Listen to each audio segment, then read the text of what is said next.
Bulletin में खुशामदीद कहेंगे और बुलेटिन के आगाज में सबसे पहले बात करेंगे हकीकी आज़ादी मार्च के हवाले से। आपको बताएं कि लॉन्ग मार्च की सूरत हाल कराची के अंदर कुछ मुख्तलिफ दिखाई दे रही है, क्योंकि कराची इस वक्त जो है मैदान जंग में तब्दील हो चुका है। हम दीगर मकामात की बात करें तो वहां पर इस वक्त पुलिस की भारी नफरी मौजूद है, जबकि कारकुनान की भी एक बड़ी तादाद सड़कों पर मौजूद है। जिस तरह की सूरत हाल इस वक्त मनाजिर हम टेलीविजन स्क्रीन पर देख रहे हैं, वहां पर इस वक्त जो है वो मैदान जंग की सूरत हाल है और पुलिस की जानिब से शेलिंग की जा रही है, लाठी चार्ज किया जा रहा है, पथराव किया जा रहा है, साथ ही एक पुलिस वैन को आग भी लगा दी गई है। आपको बताएं कि कराची में पीटीआई के कारकुनान सड़कों पर निकल आए हैं, नुमाइश पर धरने की कोशिश की गई। पीटीआई कारकुनान पर पुलिस का धावा हुआ, नुमाइश चौरंगी के अतराफ पुलिस की कारकुनान पर शेलिंग और लाठी चार्ज किया गया। मुजाहिरीन ने पुलिस वैन को आग लगा दी, रुकावटें लगाकर रास्ते भी बंद कर दिए गए हैं। पुलिस की भारी नफरी तैनात कर दी गई है, जबकि खवातीन, बच्चों समेत मुतादिद कारकुनान इस वक्त गिरफ्तार किए जा चुके हैं। मुजाहिरीन के पथराव से एसपी गुलशन इकबाल और एसएचओ ब्रिगेडियर खालिद रफीक जख्मी हुए।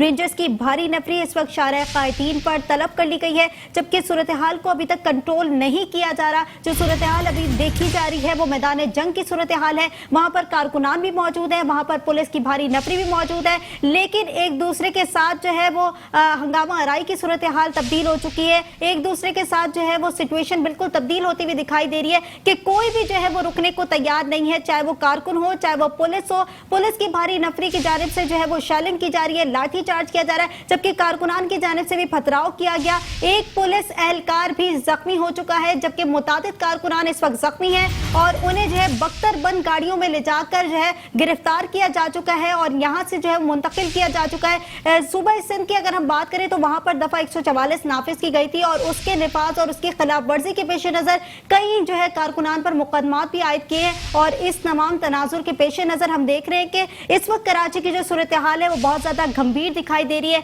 वहां पर इस वक्त जो है जितने भी लोग हैं वो जख्मी हैं। वहां पर इस वक्त वक्फे से शेलिंग का सिलसिला जारी है, लाठी चार्ज हो रहा है, पथराव हो रहा है, लोग जो है वो दरबदर हुए में हैं। लोगों की जो है वो आपस में इंतशार की सियासत जो है ये देखी जा रही है और जिस तरीके से पुलिस जो है वो एकदम जो है वो इंतशार से भर चुकी है और पुलिस जो है वो कारकुनान की जानिब बढ़ रही है और बार बार शेलिंग कर रही है, लाठी चार्ज कर रही है। कारकुनान इस वक्त काफी हद तक जख्मी हैं, जबकि मुतादिद कारकुनान को इस वक्त एम्बुलेंस के थ्रू आउट जो है वो अस्पताल मुंतकिल कर दिया गया है। लेकिन अभी पुलिस एहलकार भी ऐसे हैं जो कि जख्मी हो चुके हैं। वहां पर पीटीआई के रहनुमा अली जैदी की क़यादत में काफिला पहुंचा और उसके बाद खुर्रमशद जमान की क़यादत में काफिला पहुंचा। हमने देखा कि आज़ादी मार्च का जो ये सिलसिला था वो मुख्तलिफ इलाकों से होता हुआ जो है वो नुमाइश चौरंगी पे आकर पहुंचा और शाम से ही हम सूरत हाल जो है वो अंडर कंट्रोल होती हुई दिखाई नहीं दे रही। हम देख रहे हैं कि सूरत हाल को मजीद खराब किया जा रहा है। सिंध हुकूमत कहाँ गायब है, नहीं दिखाई दे रही, चाहे वो हुक्मरान हो वो सो रहे हैं,